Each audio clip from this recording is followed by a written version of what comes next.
Bismillahirrahmanirrahim. Assalamualaikum warahmatullahi wabarakatuh. Dan selamat pagi tuan-tuan. Terlebih dahulu, saya mewakili kumpulan dari tugasan kami ini ingin merakamkan minta maaf dari atas sedikit kelewatan. Jadi pukul 10 tapi disebabkan oleh ada masalah teknikal bagi kami untuk download ataupun untuk kami rekod kita punya webinar pada pagi ini, jadi sedikit ada masalah lah di situ. Pertama sekali kami ingin mengucapkan banyak-banyak terima kasih dan juga ribuan terima kasih lah kepada semua yang sudi untuk masuk dalam webinar kami, di mana walaupun agak kemungkinan tuan-tuan dan puan-puan semua ada kekangan masa dan juga ada tugas masing-masing, tapi dapat lagi memberi komitmen dan juga berkongsi dengan kami tanpa hati walaupun melalui dalam rangkaian media sosial saja. Walau bagaimanapun, sekali lagi kami ucapkan terima kasih. Saya tajuk yang nak dibincangkan pada hari ini sebenarnya kebanyakan orang kita ni tak tahu, cuma mungkin ada yang belum lagi mendalami ataupun lebih tahu lebih detail berkaitan dengan perancangan kewangan dan juga perbankan Islam, di mana seperti yang kita ketahui sekarang ini banyak bank-bank konvensional yang menawarkan berbagai bentuk pinjaman, pembiayaan dan sebagainya lah. Jadi kalau boleh kita sebagai seorang Islam ni, kalau boleh kita nak kepada yang berlandaskan Islam lah. Okay. Jadi hari ini kita sangat bertuah kerana ada dua orang ahli panel kita daripada Bank Rakyat. Jadi pada kedua ahli panel kita, saya mengucapkan terima kasih juga atas kesediaan meluangkan masa bersama kami pada pagi ini. Jadi sebelum itu kami saya rasa eloklah kita mulakan kita punya webinar pada pagi ini ataupun forum pada pagi ini dengan tunggu kita Al-Fatihah. Alhamdulillahirrahmanirrahim. Maliki yaumiddin. Iyyaka na'budu wa iyyaka nasta'in. Shiratal mustaqim. Shiratal ladzina an'amta 'alaihim ghairil maghdubi 'alaihim waladdallin. Amin. Okey, terima kasih tuan-tuan dan puan-puan. Sekali lagi selamat datang ke webinar ataupun forum bagi membincangkan tajuk perancangan keuangan dan perbankan Islam. Jadi terlebih dahulu saya ingin perkenalkan diri saya. Saya Muhammad Zailani bin Abdullah sebagai moderator satu pada pagi ini bagi membincangkan tajuk tadi, iaitu perancangan keuangan dan perbankan Islam. Tentunya ada dua orang lagi moderator yang akan membantu saya, iaitu yang pertama ialah yang kedua ialah Muhammad Nasfar bin Muhammad Fauzi, dan yang ketiga ialah Nur Firdaus. Okey, jadi tiga-tiga panel ini dibantu oleh bahagian teknikal dalam kumpulan kami, iaitu Aziz bin Jahaya dan juga Muhammad Ashraf, Nabil Ashraf. Okey, itu bahagian teknikal kami untuk video rekod dan sebagainya lah. Okey, seterusnya secara ringkas kita perkenalkan dululah panel kita yang saya ucapkan sekali lagi berbanyak-banyak terima kasih kerana sudi untuk hadir pada bersama kita di alam maya. Iaitu yang pertama Encik Wan Aisyam Zaira bin Wan Razali. Beliau ialah seorang penolong pengurus Bank Rakyat bagi daerah Rompin. Jadi Tuan Wan Aisyam Zaira, boleh dengar suara saya?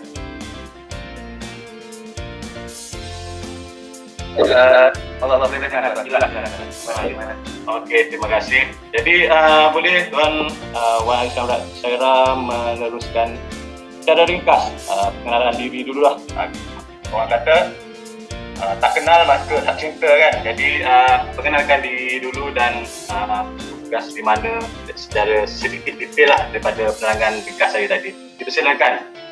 Bismillahirrahmanirrahim. Assalamualaikum warahmatullahi wabarakatuh. kepada tuan-tuan yang sudi menjemput saya untuk kongsi sedikit maklumat. Saya akan cakap selama bagaimana dari bank lebih kurang dalam hampir 20 tahun tersebut.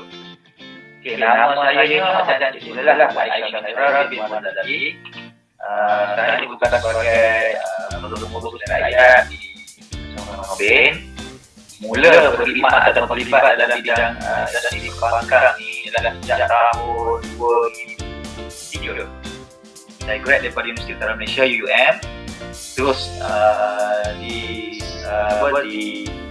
sebagai eksekutif untuk financing di Maybank selama lebih kurang hampir 3 tahun, dan saya buat keputusan untuk meninggalkan Maybank untuk menyertai masa itu adalah zaman Southern Bank kalau tuan ingat.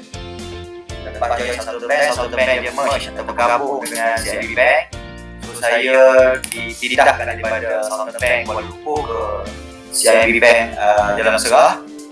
Lepas CIMB Bank 2008 saya masuk Bank Rakyat sampailah kali ini. So plus minus 3 banking industry ni almost 1 years aku dalam industri. So insyaAllah apa yang saya tahu sedikit banyak tentang perbankan Islam dan konvensional saya sharekan lagi ni sama tuan-tuan untuk kita sama-sama tahu ataupun sedar di mana kebaikan dan kelebihan dalam banking compared to conventional banking. Okay, saya rasa itu je untuk sesi pengenalan dulu lah. Okey, terima kasih Cik Wan atas penerangan ringkas lah berkaitan dengan diri Cik Wan lah. Saya rasa boleh jadi inspirasi juga tu.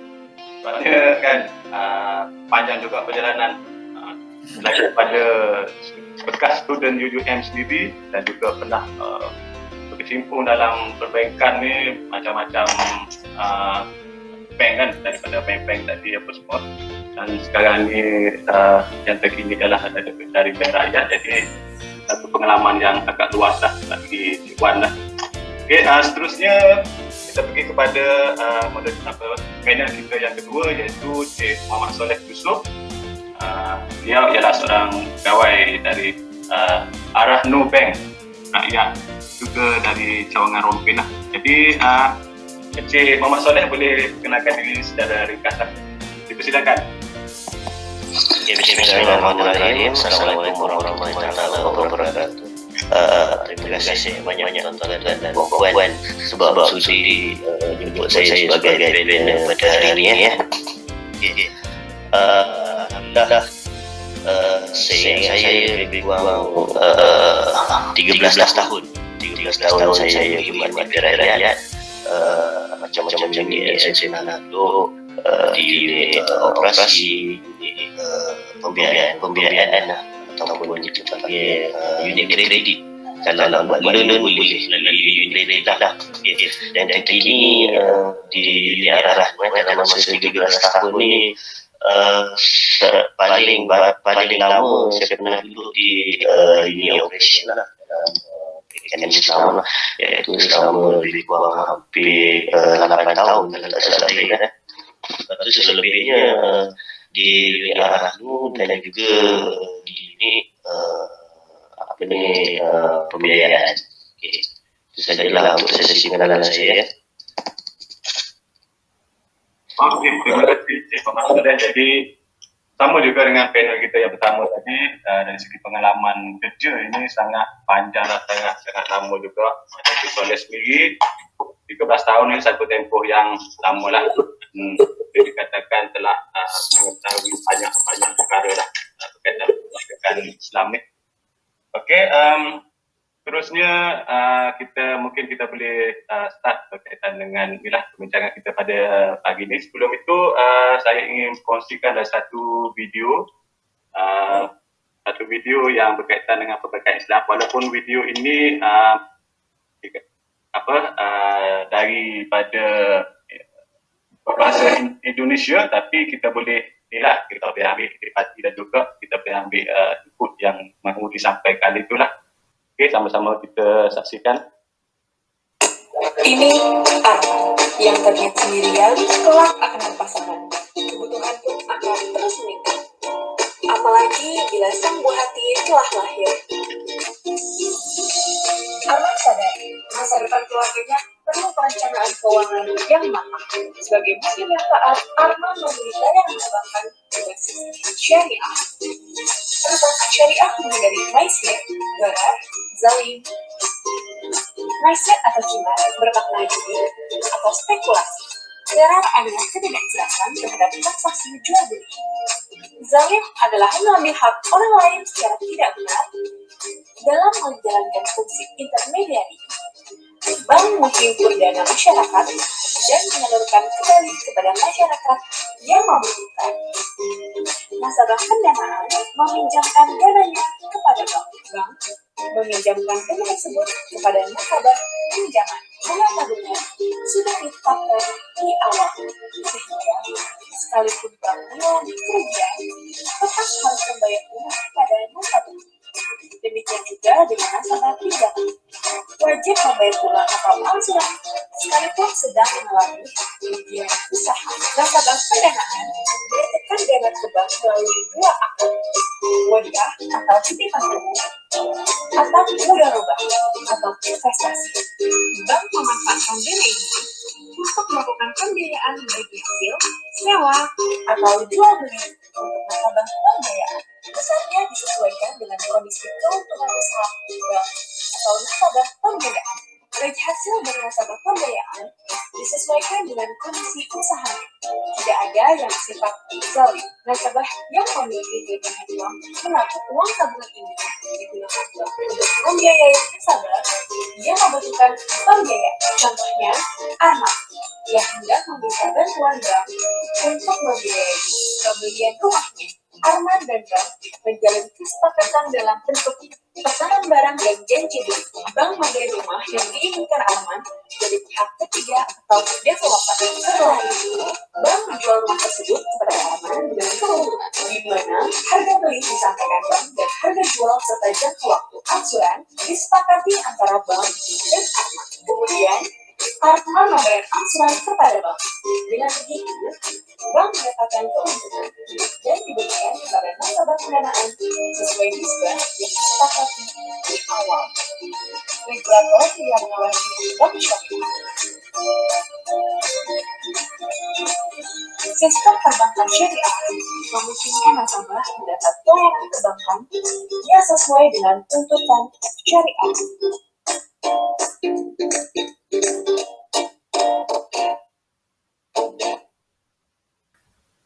Dapat tadi kita saksikan sedikit video lah kaitan secara ringkas kaitan dengan perbankan Islam yang disampaikan dalam video itu tadi lah, video kartun itu tadi. Jadi bagi rancangan seterusnya, perbincangan kita pada pagi ini, saya serahkan pula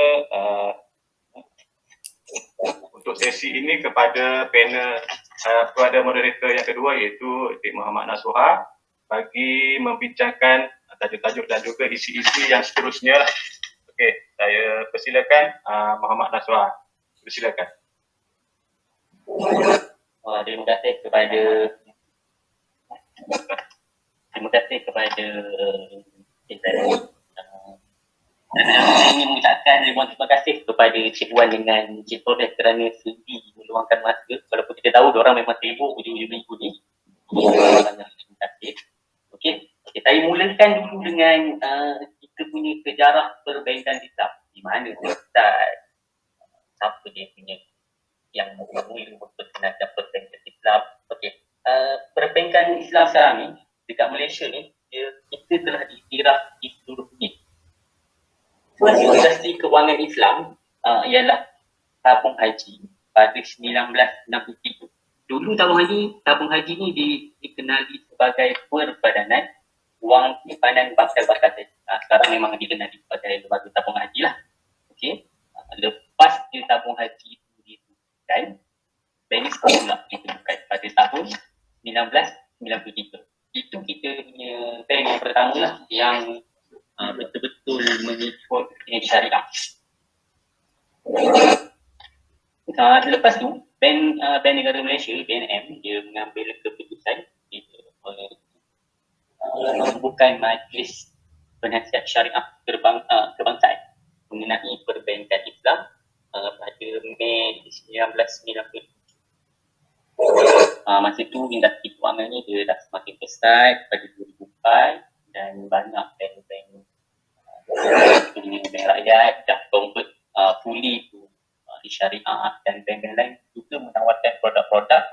yang berasaskan syariah. Okey. Kita nak tahu sekarang ni daripada ahli-ahli panel kita, kenapa perbankan Islam ni diperkenalkan? Apa yang baru? Boleh Tuan jelaskan sedikit secara am lah, perbankan Islam ni secara am, kenapa kita perlu perbankan Islam? Boleh Wan? Okey, terima kasih Encik Naswar. Okey, secara asasnya kalau macam Encik Naswar sebut tadi, kita di Malaysia ni prior tubuhnya haji, prior tubuhnya Bank Islam, kita hanya tolik mempunyai satu suri kewangan iaitu yang berkonsepkan konvensional. So bila mana pihak kerajaan atau pihak tabung haji pada awalnya tahun 63 itu telah Aidil Engku Aziz telah menubuhkan satu institusi untuk mengumpul duit-duit para bakal haji untuk menunaikan haji, maka pada saat itu juga sebenarnya telah terterbit ataupun terwujudnya satu idea untuk mewujudkan perbankan Islam bagi menjadikan dui banking industry di Malaysia. So tidak lama selepas daripada penubuhan tabung haji 1963, jadi 1993 pula Bank Islam ditubuhkan. Okey, pada masa itu motif utama kerajaan ialah untuk memberi pilihan ataupun option kepada masyarakat atau pengguna di Malaysia yang ada di Malaysia ni untuk memilih untuk menggunakan perbankan konvensional yang sedia ada ataupun untuk mereka-mereka yang lebih cenderung untuk patuh kepada syariah untuk pilih kepada perbankan syariah iaitu perbankan Islam. So, jadi bermula pada saat itu tertubuhnya lah konsep perbankan Islam yang mana negara kita mempunyai dua sistem, dipanggil dui banking industry, dua dui banking konsep iaitu konvensional dan Islami. Okay, of course lah kita sebagai yang beragama Islam, of course secara jujurnya kita kena akui satu pengenalan yang baik daripada pihak kerajaan untuk masyarakat atau pengguna di Malaysia yang mana sebenarnya sistem konvensional itu sebenarnya kalau as compared dengan Islamic banking atau perbankan Islam ni jauh lebih baiknya perbankan Islam kalau kita nak bandingkan dengan konvensional. Kenapa saya kata begitu? Kerana kita tahu konsep Islam itu sendiri pun mestilah bersikap adil. Maksudnya tiada penindasan berlaku. Apatah lagi dengan pelanggan-pelanggan yang ada di Malaysia ini majoritinya beragama Islam. Baiklah, secara asasnya saya akan sebut kenapa prinsip-prinsip perbankan Islam ini jauh baik daripada konvensional. Okay, yang pertamanya, ia tidak melibatkan interest ataupun apa yang kita panggil dalam Islami riba. So dalam perbankan konvensional, interest atau riba ataupun kadar keuntungan ataupun interest ataupun riba itulah merupakan konten utama ataupun apa kita panggil ni, itulah sebenarnya benda yang dalam perbankan Islam, perbankan konvensional ni, riba ataupun interest ini, itulah merupakan konsep utama yang kita kena lalui sekiranya kita mengguna pakai perbankan konvensional.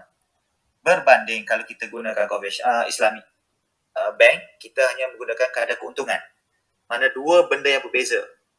Mungkin ada orang kata macam contoh ayam sembelih. Contoh macam inilah, ayam sembelih, satu ayam tu disembelih oleh Acong, satu disembelih oleh Ali yang mana beragama Islam. Acong tu Buddha. Jadi itulah konfliknya. Sama-sama sembelih tapi dua cara atau konsep yang berbeza. Begitu juga Islami.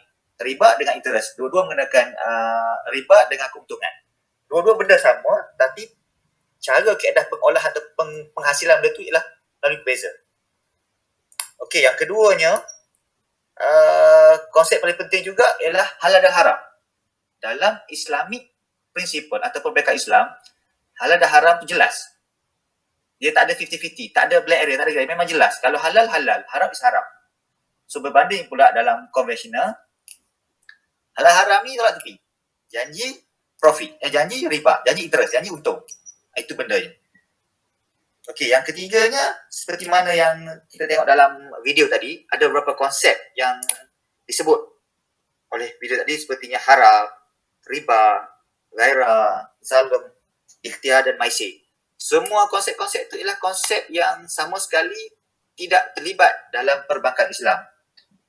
Yang mana kita jelas menyatakan dalam prinsip Islami kita, sesuatu benda tu mesti tidak benda yang kurang jelas, tidak benda yang belum pasti. Segalanya mesti pasti.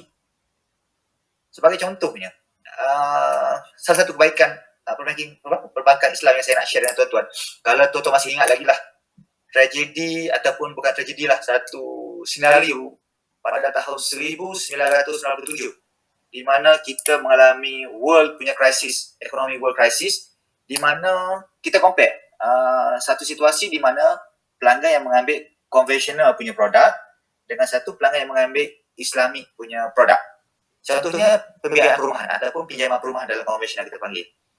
Contoh pada tahun 1997 itu, kita tahu kalau konsep konvensional, dia mesti ada tertakluk kepada BLR ataupun apa kita panggil base lending rate, which is benda tu tidak dikawal. Dia ditentukan secara mutlak oleh demand and supply dalam market. Di mana pada tahun 1997 tu berlaku kenaikan kadar interest ataupun interest rate yang terlalu tinggi. Sebagai contoh, katalah kita ambil pembiayaan perumahan atau pinjaman perumahan sebanyak 200,000 dengan tempoh 30 tahun ataupun 20 tahun contohnya, untuk tak pendekkan.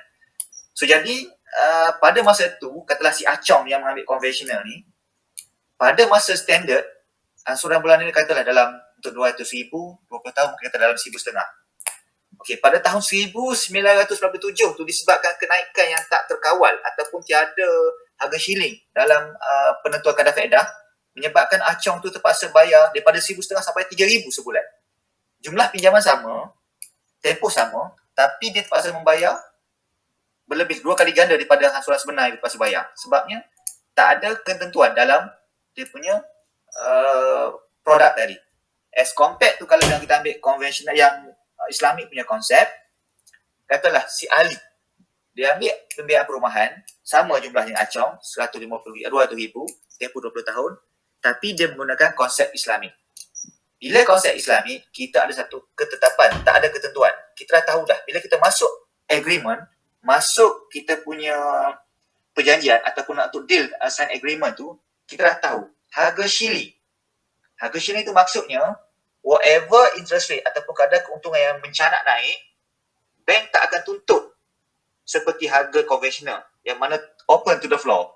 Kita ada limit, kita ada shilling dia, di takat mana bank boleh minta atau minta customer bayar. Dalam kes ni, kalau kata Acong tadi 3,000, mungkin Ali tadi daripada 1,500 mungkin 1,800 je. Maksudnya itu je capping atau maximum price yang Ali atau sesiapa yang ambil produk Islamic tadi perlu bayar. Walaupun pada masa hakikatnya kadar keuntungan ataupun interest pada masa itu mencanak naik. So itulah the beauty of Islamic yang dalam produk pembiayaan. Begitu juga kalau tuan-puan perasan sekarang, kalau ambil personal financing dengan mana-mana bank yang berkonsepkan Islamic, cuba tanya, berapa shilling rate yang saya kena?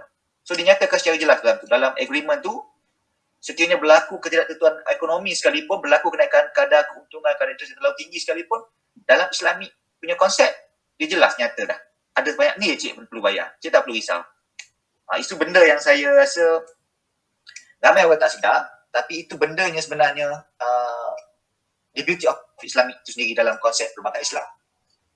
So saya rasa ada kalau lagi yang jelas lagi yang untuk nak dapat dari segi lara maisir riba ni, itu konsep yang nampaknya Arab, tapi sebenarnya benda tu contohnya lebih kepada benda-benda yang berlaku harian tapi terlibat dalam konsep perbankan. Sebagai contoh, saya sebut kat sini tadi kata yang maisir lah, cara yang mudah, maisir. Maisir adalah merupakan satu aktiviti merupakan unsur macam berjudi. Kita tak tahu menang atau kalah. Okey, dalam sini saya nak compare secara mudahnya, masih lagi tertakluk pada perbankan industri. Contohnya takaful dengan insurans. Dari segi takaful, jelas ia tertakluk kepada konsep syariah. Tapi kalau insurans, dia lebih kepada konvensional. So takaful ni, ialah sekarang ni kalau ikut perbankan punya industri pun, masing-masing kita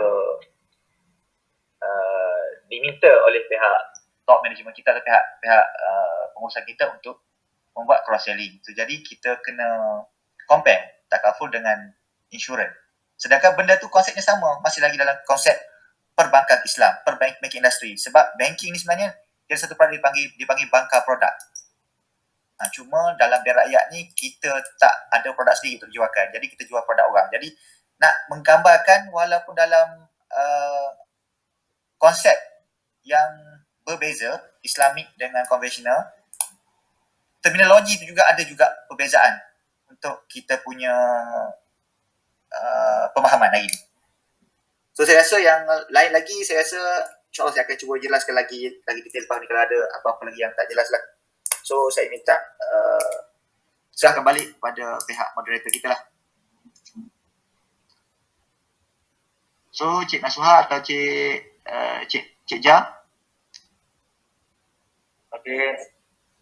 Baik. Okey, terima kasih Cik Wan atas sebuah sedikit penerangan berkenaan dengan perbankan Islam secara amnya. Seperti yang kita tahulah, yang Cik Wan terang tadi, produk-produk yang ditawarkan perkhidmatan berunsur-unsur haram, riba, gara, zulm, kita ada maisir, merupakan unsur-unsur haram dalam perbankan Islam. Jadi saya cara santailah, mana Cik Soleh boleh beri sikitlah penerangan setiap unsur-unsur yang saya nyatakan tadi. Cik Soleh. Okey. Bismillahirrahmanirrahim. Terima kasih Cik, siapa tadi nama? Nurfil Taus. Okey, seperti yang mana tahu, kita sekarang ni kita sendiri ada banyak pilihan untuk memilih daripada segi konsep konvensional dan juga Islamik lah. Kita sebagai orang Islam ni haruslah kita memilih perbankan Islam. Kita sendiri tahulah ada beberapa unsur-unsur haram dalam perbankan Islam tadi, yang mana yang Cik Wan ada terangkan sikit lah. Cuma kali ni saya mungkin kupaskan lebih detail mengenai beberapa unsur-unsur haram dalam perbankan Islam ni. Okay. Dia semua sekali ada 4 unsur-unsur haram dalam perbankan Islam ni. Okay, yang pertama yang kita perlu tahu adalah unsur riba. Unsur riba ni semua orang tahu kan. Riba ni satu perkara yang amat ditentang oleh agama Islam lah kan. Memang kita tak boleh nak ambil remeh. Orang kata apa? Ambil enteng unsur riba ni. Okey. Unsur riba ni sebenarnya dia dikenakan charge faedah. Sebenarnya Cik Wan dah terang tadi, ibarat seperti acong yang menyembelih ayam dan juga si Ali yang menyembelih ayam. Dia sebenarnya daripada segi cara kita menyelesaikan masalah tu. Okey, kadang-kadang orang ada tanya kan, bagaimana industri kewangan Islam memperoleh keuntungan sekiranya tak ada cas faedah dikenakan. Okey, sistem perbankan Islam ini dia menggunakan beberapa konsep, iaitu penyertaan equity ataupun perkongsian keuntungan untuk produk-produk mereka lah. Okey, seperti contoh, untuk membuka akaun simpanan sendiri, keuntungan yang diterima oleh bank, kita akan kongsikan antara bank dan juga kepada pihak customer lah. Kita menggunakan kat situ, kita menggunakan konsep yang dipanggil konsep mudarabah lah, iaitu konsep perkongsian keuntungan lah. Okey, itu yang satunya. Saya terang kalau ni buat riba ni memang panjang sebenarnya. Okey, kalau untuk pinjaman Islamik pula,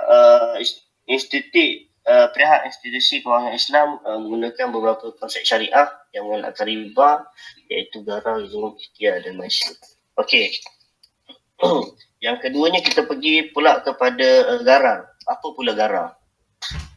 Gara ni adalah konsep yang meluas yang tidak dapat dijelaskan secara spesifikasi lah. Contohnya kita garam ni kita tak nampak. Maksudnya dia tidak diterangkan dengan jelas. Contoh kalau kita perbankan Islam ni, macam Cik Wasdi cakap tadi, dalam agreement tu dia dah terang-terang dah beritahu berapa fee kita yang kenakan. Tapi dalam usul garam ni sebenarnya dia tak nampak, dia tak terangkan. Maknanya kalau orang kata ada hidden cost lah kat situ. Kalau garam itu ni. Sebab itulah kita digalakkan sangat untuk memilih perbankan Islam ni sebagai kita punya apa orang kata perbankan individu kita lah. Okay. Yang ketiganya konsep haram, unsur-unsur haram dalam perbankan Islam adalah zulum. Zulum ni merupakan penindasan ataupun aktiviti kejam yang dilakukan oleh manusia.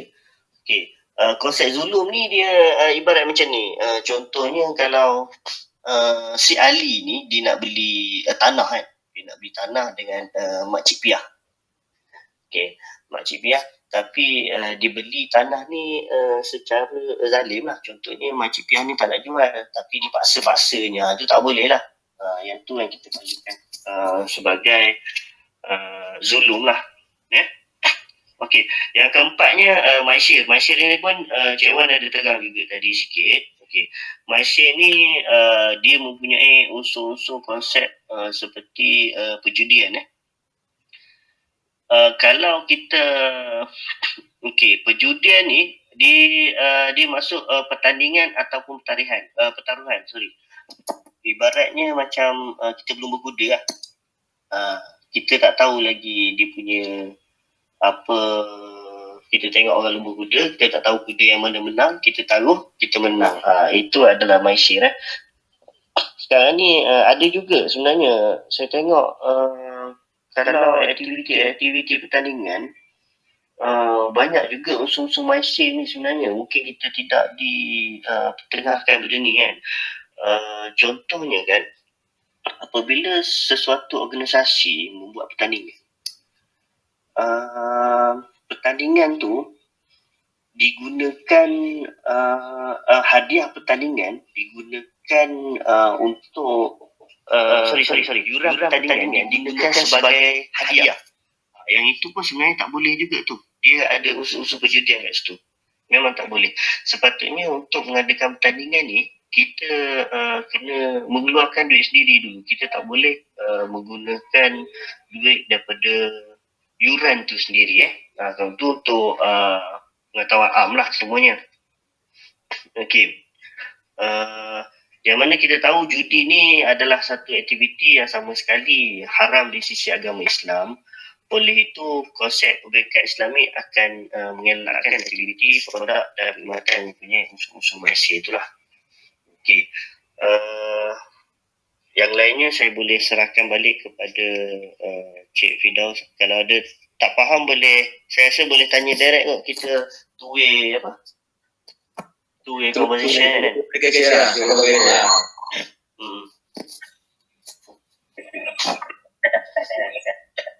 Okey. Terima kasih kepada Abang Insya kita, Cik Soleh. Insya Allah, kalau tuan-tuan nak kenal, nanti boleh lah. Dari tu kita akan pergi nombor kontak. Alright. So, perbezaan Quran Islam dan Quran Kristian. Dari sudut prinsip. Perbezaan prinsip. Dan mesti faham. Daripada segi cara ampun ni, boleh. Sorry, Cik Nur tak berapa clear lah. Boleh ulang soalan. Cik Nur. Okey, sorry, mungkin technical mic sikit ni. Boleh tak Cik Soleh? Okey, kalau boleh kuatkan sikit lagi. Jangan lupa.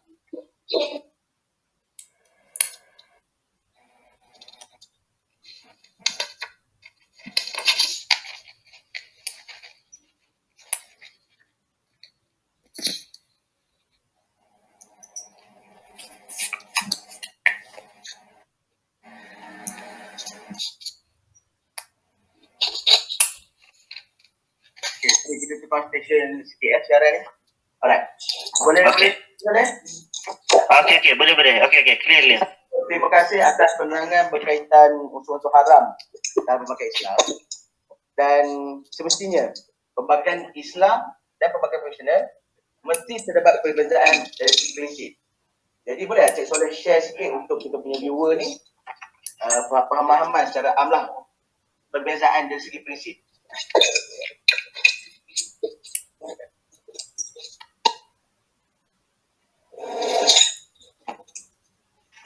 Okey. Ramai yang masih keliru dengan perbezaan perbankan Islam dan juga perbankan konvensional. Walau bagaimanapun, sekali pandang kita nampak macam sama, namun kedua-dua sistem ini dia mempunyai perbezaan yang sangat besar. Dia rambut sama hitam, hati lain-lain. Okey, perbezaan perbankan Islam dan perbankan konvensional dari sudut prinsip. Okey, saya cakap pasal perbankan Islam. Okey. Secara amnya, asas utama perbankan Islam ialah sebuah perniagaan yang dijalankan dengan berlandaskan akidah Islam, berdasarkan iman dan takwa, yang mana kita mengambil kira pahala dan dosa, dan kita sentiasa mencari keredaan Tuhan dalam setiap urus niaga yang dijalankan. Macam kita sentiasa menggunakan prinsip-prinsip dan konsep-konsep syariah lah.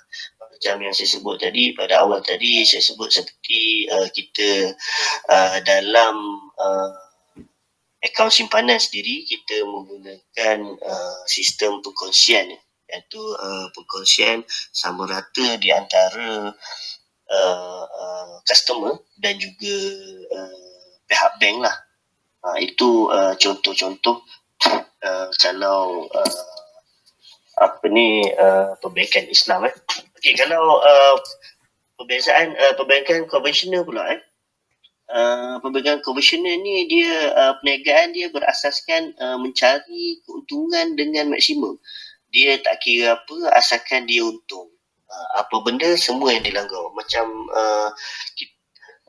Cik Wan sendiri pun ada sebut tadi, kalau konvensional ni ya apa pun benda tu halal ke haram ke, yang mana haram di sisi agama Islam ni sebenarnya itu semua haram lah.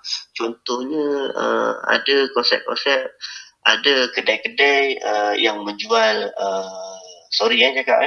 daging babi ke kan, arak sebenarnya, itu dia dah tak kira dah benda tu halal ke haram ke, asal boleh, macam tu.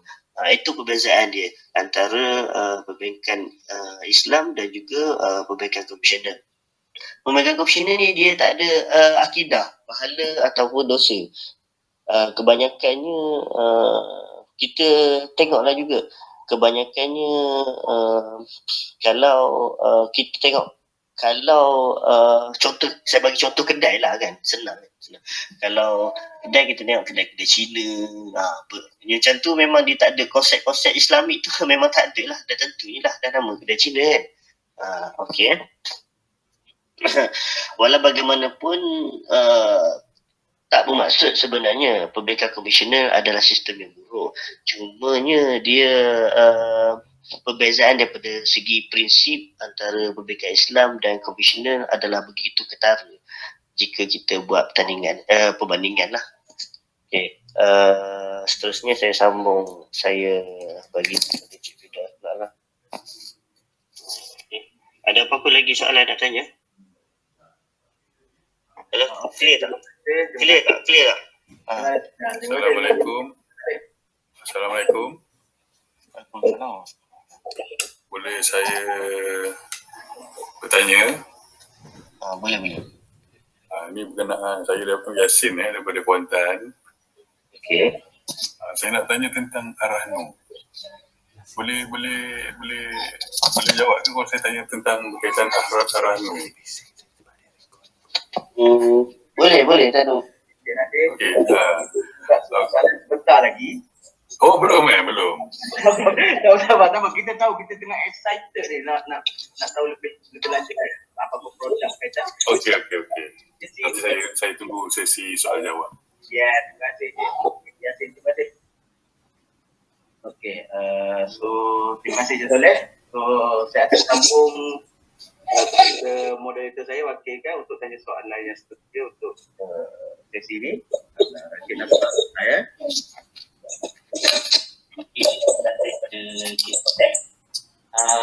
Yang kita dengar tadi perbezaan dari sudut prinsip. Okay. Sekarang ni kita nak tahu perbezaan daripada segi operasi dan tabir urus. Cik Wan memang mastilah benda ni sebab dia dah bekerja memang lama, dia dah tengok macam mana perjalanan operasi itu berlaku dan dia juga sebagai seorang bos di Romping, dia mesti tahu tabir urus di cawangan macam mana. Boleh Cik Wan? Kalau boleh soal. Okey, rentetan daripada perbandingan yang Encik Soleh berikan tadi berkaitan dengan perbankan Islam dengan perbankan konvensional, begitu jugalah cara operasi, pengurusan dan pentadbiran juga berbeza. Yalah, kalau konsep dah berbeza, macam mana kita nak ada benda yang sama, mestilah berbeza. Okey, secara mudahnya saya huraikan secara ringkas lah. Okey, pertama sekali ialah dari segi pemantauan itu sendiri.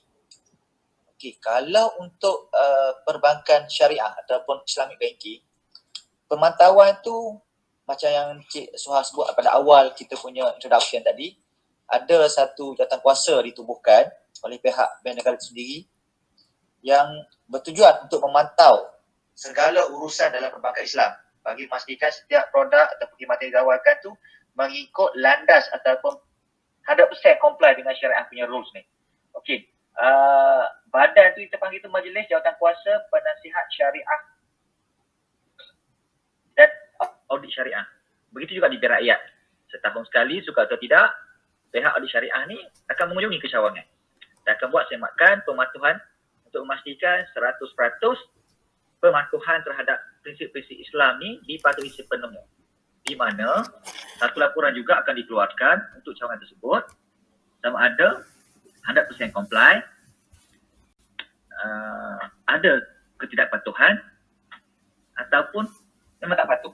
Dia akan keluarkan satu laporan khas untuk cawangan untuk kita tengok balik di mana tempat yang tak patuh yang kita rasa telah patuh tapi rupa-rupanya dari segi perjalanan operasi sebuah cawangan tu pun ada yang tak patuh.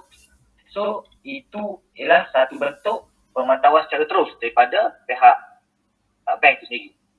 Yang mana untuk pihak yang lebih tinggi, institusi tadilah yang ditubuhkan oleh bank negara itu dia telah mewajibkan satu organisasi ataupun pada tertentu di sebuah bank yang menawarkan konsep syariah untuk menubuhkan syariah itu sendiri, jabatan syariah itu sendiri untuk memantau semua perjalanan dan pengoperasian operasi Islamic banking sendiri.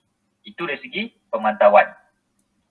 Tapi kalau untuk bank konvensional, of course lah kalau dia tak ada halal haram, dia adalah institusi pemantauan khusus untuk berkaitan konsep tadi. Sebab dia sendiri pun memang tak menjalankan konsep Islamik ni. Tapi dari segi pemantauan secara overallnya masih ada pemantauan. Tapi bukan berkaitan pemantauan berkaitan halal haram, tapi berkaitan pemantauan benda lain, pemantauan benda lain. Itu beza yang pertama lah. Yang keduanya ialah berkaitan dengan kontrak dan transaksi.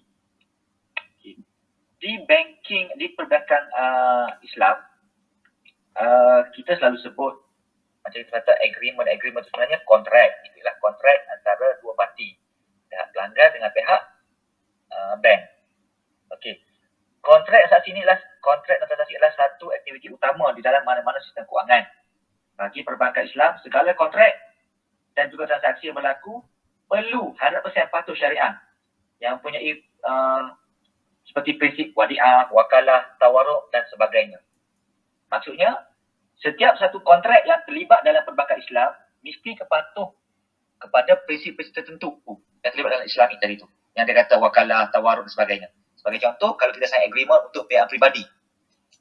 Pihak pribadi, agreement itu sendiri adalah merupakan satu kontrak. Yang mana kontrak itu berdasarkan konsep tawaruk. Dululah, sekarang lah, kalau dulunya baik inah, mudarabah. Tapi sekarang ni, agreement pihak pribadi sendiri dah berkonsepkan tawaruk. So maksud kata, apa agreement yang tuan-puan sign dekat bank tu ialah merupakan satu kontrak antara pihak bank dengan pihak pelanggan. Okey. Perlukah saya jelaskan apa itu wadiah, apa itu wakalah dan tawaruk? Itu konsep-konsep dalam perbankan. Kalau perlu tak apalah saya explain sekali haru, secara mudah lah. Okey, wadiah. Wadiah ni sebenarnya ialah konsep yang digunakan pakai dalam produk akaun simpanan.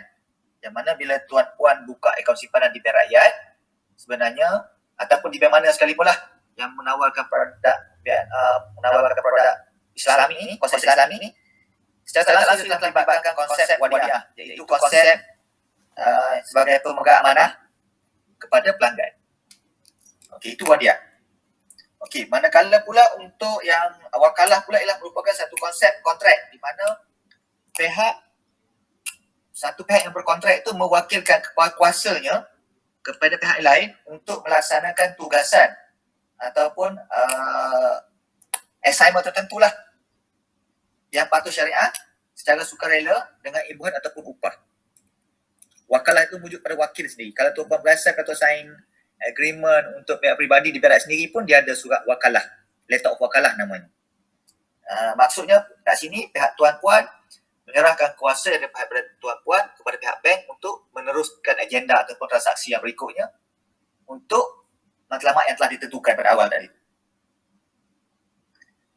Okey, yang seterusnya konsep tawaruk seperti mana yang kita explain tadi berkaitan dengan konsep yang selalu digunakan pakai dalam konsep pembiayaan pribadi. Yang mana konsep ini merupakan konsep jual beli yang lebih kepada melibatkan third party ataupun pihak lain. Contohnya antara pihak pelanggan dengan pihak rakyat. Tapi pada masa yang sama dalam kontrak itu melibatkan pihak lain, pihak luar daripada kontrak itu. Itu melibatkan tawaruk. Yang mana transaksi pihak bank rakyat dengan pelanggan tadi pada masa yang sama akan melibatkan pihak ketiga untuk menyelesaikan satu kontrak itu. Tawaruk tu maksudnya kalau tuan-puan melanggan ataupun mengambil pihak pribadi di bank rakyat ataupun di mana-mana bank sekali di mana konsep ni, cuba tuan-puan tengok balik dalam agreement tu mesti ada a few documented document yang melibatkan third party, pihak ketiga. Macam mana kalau di bank rakyat ni melibatkan bursa Asil bursa Al-Suq dekat overseas. So dia mesti melibatkan pihak ketiga kalau tawaruk ni. Okey, yang seterusnya ialah dari segi untung as compared to riba. Okay, macam kita tahulah kalau kata konvensional yang dia tahu adalah mesti untung. By hook or by crook, tunggang terbalik yang dia tahu nak untung. Dia nak interest. As compared to conventional, as compared to Islamic banking, dia nak untung. Untung ni maksudnya sesuatu yang keuntungan yang dijana daripada suatu urus niaga yang berlaku di antara pelanggan dengan bank tadi tu. Okey, kalau untuk konvensional tadi tu kita panggil riba tu ataupun dipanggil interest rate lah. Yang mana memang 100% diharamkan dah dalam konsep dalam kita punya perbankan Islam ni. Okey. Yang seterusnya ialah denda ataupun penalti. Okey, kalau tuan perasan dalam saya rasa 100% orang akan ada pembiayaan kereta lah dalam kita punya partisipan dalam kita punya forum hari ni. Cuba tuan-puan perasan tak? Tuan-puan pernah tengok statement tuan-puan untuk pembiayaan kenderaan tu? Ada tak tulis LTC ataupun late payment charges? Confirm akan ada. Katalah sepatutnya due date kita jatuh pada sepatutnya katalah gaji kita 25 tapi agreement ataupun kontrak kita tamat pada 20 hari bulan due date dia. Kita bayar 25 lah sebab gaji 25 baru ada duit. Okey, cuba tu tengok dalam statement tu nanti ada tak daripada tarikh 20 hari bulan di mana pembelian dah due date, tapi tuan puan bayar 25. Dalam masa 4 hari tu mesti akan ada charge LPC, late payment charges, which is tuan puan dah tak patuh pada kontrak asal, tuan puan bayar gaji 25, sebayar 25 lah. Sedangkan agreement tuan puan jatuh pada 20 hari bulan. So selama 4-5 hari yang lambat bayar tu sebenarnya bank ataupun institusi pemberi pinjam yang menggunakan konsep konvensional, dia telah mengenakan dipanggil LPC, late payment charges ataupun penalti. Berbanding dengan konsep yang menggunakan konsep Islami ataupun perbankan Islami, dia tak ada late payment charges. Sama sekali haram. Tidak dibenarkan untuk menggunakan late payment charges. Ada juga tapi tidaklah sebanyak, tapi dia bukan panggil late payment charges, dia panggil sekejap saya lupa nama sebenar dalam kita punya konsep Islami. Allahu Akbar. Saya lupa nama terminologi tu. Benda tu ada, tapi contoh kalau katalah late charges untuk komersial tadi RM10 untuk 4-5 hari. Yang untuk Islamik tadi tu ni dia panggil saya lupa nama lah. Tapi memang totally beza lah. Sekarang ni moralnya kalau kata tuan puan ambil Islami, jauh lebih selamat lah berbanding konvensional. Nanti saya balik pada yang berkaitan dengan teknologi yang late payment charges tadi tu. Okey, yang seterusnya saya rasa ini ramai orang aware lah berkaitan dengan perbezaan yang antara tabi'urus dengan Islami dengan konvensional, iaitu zakat. Kalau tuan puan perasan Bank Rakyat ni adalah salah satu organisasi ataupun institusi perbankan yang tidak pernah gagal menjalankan tanggungjawab sosialnya dengan mengeluarkan zakat keuntungan. So kalau tuan puan perasan, kalau tuan puan ada anak-anak di sekolah sekalipun, mesti ada perasan lah pemberian zakat. Malah bukan setakat di sekolah-sekolah, kepada negeri-negeri, kepada pihak zakat negeri sekalipun, ada pemberian zakat hasil daripada keuntungan yang dijana oleh pihak perbankan Islami di Bank Rakyat ni. Dia keluarkan certain portion lah mengikut kadar yang telah ditetapkan kepada pihak yang berwajib, pihak rakyat lah. So maksud sedangkan kalau compare dengan konvensional ni, kita tahulah zakat tu memang boleh katakan ialah tak ada lah kot yang dibayar zakat. Mungkin dia bayar dari segi CSR, dia panggil corporate social responsibility, bukan zakat. So saya rasa untuk perbandingan dari segi operasi dan takbir, saya rasa cukup setakat tu dulu yang boleh saya explain pada tuan-puan. So kalau ada lagi macam soal Q&A nanti, insyaAllah saya cuba berikan jawapan setakat mana yang setahu saya lah. So saya kembalikan kepada pihak moderator kita yang seterusnya lah. Silakan tuan. Okey, terima kasih banyak-banyak kepada Cik Puan kita yang panjang lebar menerangkan kepada kita semua berkaitan dengan perkara tadi lah. Jadi saya rasa mungkin ahli panel kita mungkin dekat lah minum air dulu. Jadi kita bagi take 5 lah dulu.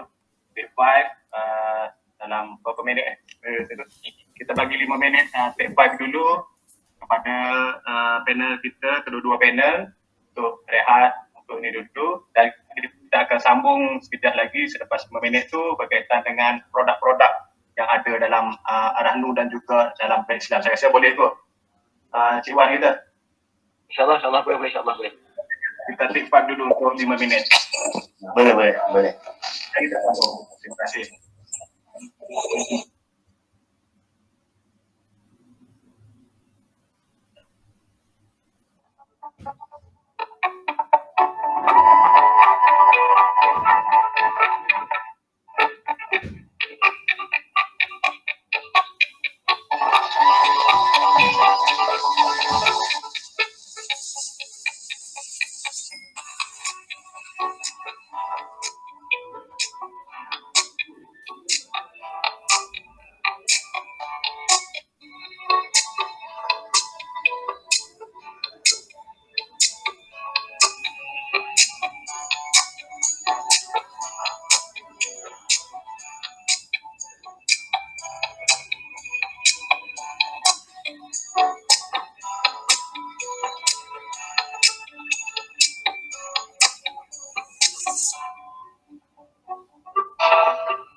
Okey, Cik Wan dan juga Cik Muhammad Soleh kita, jadi kita teruskan sesi perbincangan dan juga sesi webinar kita pada pagi ini dengan agenda seterusnya. Jadi saya jemput Cik Muhammad Nasuha bagi bertanya dan juga bagi membentangkan ataupun soalan berkaitan dengan keberkahan Islam dan juga bacakan ayat Ar-Rahnu tadilah yang kita bincangkan, terutamanya dari segi produk-produk yang ditawarkan oleh kedua entiti tersebut. Jadi saya serahkan kepada Cik Muhammad Naswa, moderator kita yang kedua. Kita silakan Cik Naswa. Terima kasih. Dan untuk produk kita akan bincangkan 3 jenis produk. Kita akan tanya pasal deterjen. Kita mahu penerangan lah daripada ahli panel kita untuk produk deterjen yang syariah dengan yang konvensional, Ar-Rahnu dan untuk pembiayaan. Itulah. Kita minta kontak terangkan berkenaan Ar-Rahnu dengan deterjen. Apa beza dia antara kami dengan konvensional? Boleh Cik Soleh?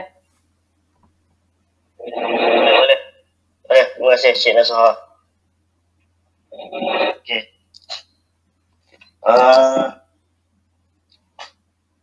Bismillahirrahmanirrahim. Kita sambung balik lah. Orang kita tadi dengar clear Ya. Ya. Okey. Kalau daripada segi Islami untuk akaun simpanan, kita dia berteraskan kita konsep kontrak kad. Kad ni adalah sejenis bayaran dengan jaminan lah. Yang menariknya, konsep kad ni dia adalah konsep di mana pemberi pinjaman meminjamkan wang kepada peminjam. Maksudnya macam ni, customer dia letak duit dana di bank rakyat. Ibaratnya customer tu dia memberikan pinjaman kepada bank. Clear Okay. Bank akan memberikan pembayaran semula dengan kita bagi hadiah ataupun hibah lah. Itu konsep yang kita guna pakai. Kalau kad ni lah, kalau nak tahu. Okay. Itu dia hibah tu dia dibagi atas budi bicara pada pihak bank lah. Kalau macam bank rakyat sendiri dia ada berapa persen lah. Tapi sekarang ni kita bagi hibah ni mengikut bulanan lah. Kalau di bank rakyat, kalau kita perasan akaun simpanan kita, kalau kita simpan duit setiap bulan mesti ada masuk sen. Pernah perhati tak benda tu sebenarnya kalau dekat akaun simpanan kita? Kalau di Islamic akaun kalau bank yang menggunakan konsep Islamik ni, kalau kita print statement tu dia ada tulis hibah berapa sen. Sebenarnya konsep dia customer dia letak duit kat bank kan, then bank rolling duit tu sebenarnya untuk memberi pembiayaan. Sebenarnya duit tu yang kita gunakan. Selepas customer dah simpan duit di bank, kita akan bagi dia hibah. Itu konsep yang kita guna pakai lah. Okay, manakala kalau di conventional pula conventional ni dia bila kita buka akaun, dia akan dijanjikan dengan pulangan tertentu bagi simpanan yang telah buat tu. Okey, tapi kita tak tahu bagaimana pihak bank boleh mendapatkan keuntungan. Nampak tak dekat situ dia ada garar kat situ. Macam kita sebelum ni kita cerita pasal konsep garar kan. Jadi institut perangan bank yang mengamalkan perbankan konvensional, dia akan menggunakan aset ataupun duit yang disimpan untuk menjalankan sebarang aktiviti perniagaan untuk mendapatkan keuntungan. Okay. Kalau kita tengok konsep ni juga adalah riba secara langsung. Nampak terus riba dia okay. Sebabnya iaitu pelanggan dia. Untuk produk kalau beza dia, kalau produk akaun simpanan samalah, cuma kalau di sistem perbankan Islam kita ada contract card. Tapi di konvensional dia tak pakai kontrak. Dia tak pakai apa-apa kontrak lah. Kalau untuk pulangan hadiah pula, dia bergantung budi bicara atas institusi kewangan tu lah. Kalau di konvensional ni, dia dah memberi pulangan tetap. Maknanya faedah ini jamin. Faham tak? Okay, clear kat situ Okay.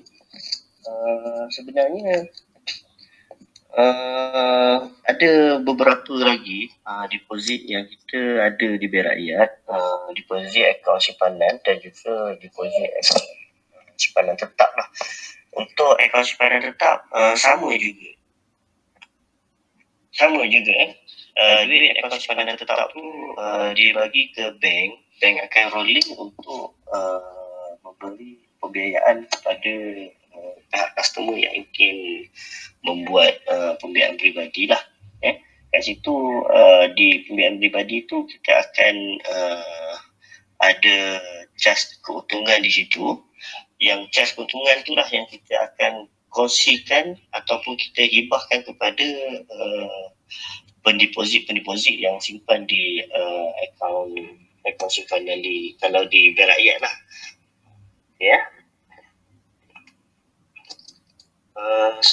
Saya rasa yang untuk akaun deposit yang itu je lah buat masa sekarang ni.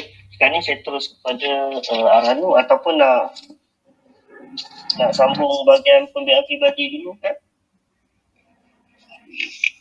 Saya Arano dulu. Arano dulu Ya. Okey. Tadi ada soalan Arano Arano kita akan buka sekejap lagi untuk soalan-soalan daripada audiens kita akan buka sekejap lagi. Okey. Kemudian pembiayaan Arano ni kita mengikut prinsip syariah. Dia murabah, dia amalan dia seperti amalan konsep tawarruk di mana bank akan membeli komoditi daripada pihak pembekal komoditi dengan harga kos dan seterusnya bank akan menjual komoditi tersebut kepada pelanggan berlandaskan kontrak murabahah pada harga jualan. Harga jualan ni maksudnya kos komoditi beserta dengan keuntungan lah. Kita buat bayarannya secara tangguh lah. Okey. Berdasarkan kontrak wakalah, bank bertindak sebagai ejen belian, iaitu mewakili pelanggan untuk membeli komoditi tersebut daripada bank. Dia sebenarnya kalau pelanggan tak beli komoditi ni, kan, kalau pelanggan tak wakil, dia kena jual sendirilah komoditi ni sebenarnya, kan. Okey. Bank mewakili pelanggan sebagai ejen jualan untuk menjual komoditi kepada pihak ketiga secara tunai. Itu yang dia dapat tunai tu. Okey. Kutipan tunai daripada pembeli pihak ketiga akan dimasukkan ke dalam akaun ataupun kita bagi secara tunai. Dan ini untuk kita pakai konsep murabahah untuk produk arah nur lah di Bank Rakyat.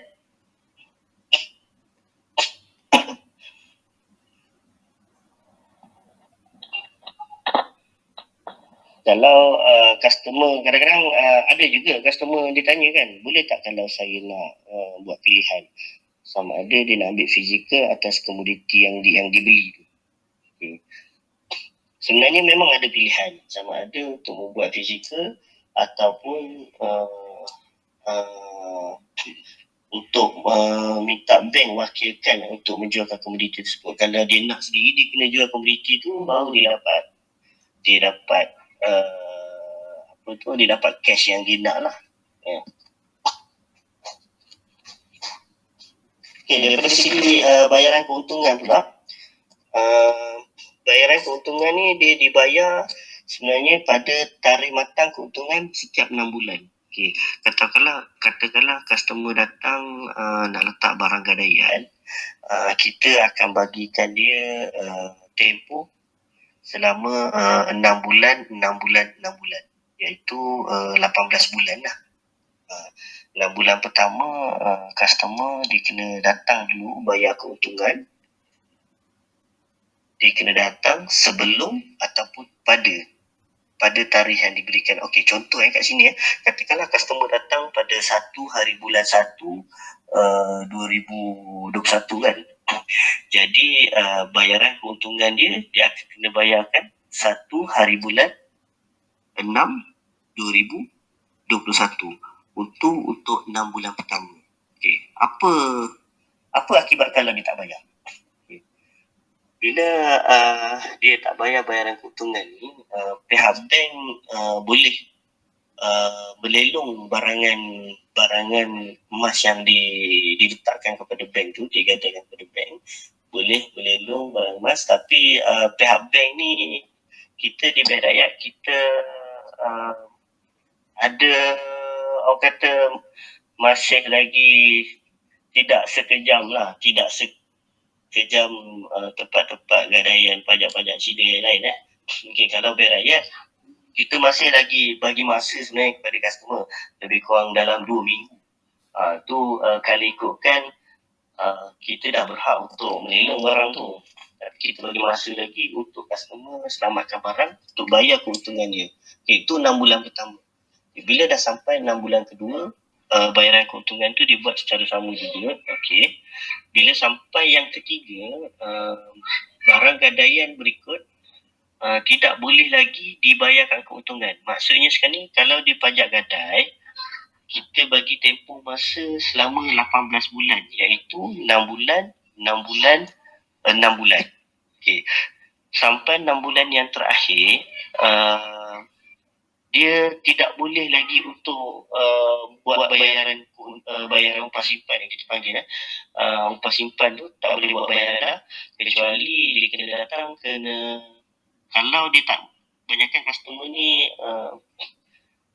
kalau untuk MOM besar-besar tu, dia orang mungkin dalam masa 18 bulan tu dia orang tak mampu nak tebus balik barang tu lah kan. Jadi kita bagi pilihan untuk membuat tebus letak balik, atau dikata lain kita overlap lah. kita tambah nilai barang tu. Maksudnya kalau customer tu datang, dia dah sampai tempoh 18 bulan tu, dia tak boleh nak bayar, dia tak boleh nak bayar, tak boleh nak tebus balik barang tu. Jadi kita guna konsep konsep overlap ataupun nilaikan balik wang. Lepas tu dengan harga semasa kita akan kontrakkan balik dengan pinjaman yang sebelumnya lah. Okey, itu secara ambil untuk konsep ataupun untuk pajak gadai Islam lah arah tu di rakyat.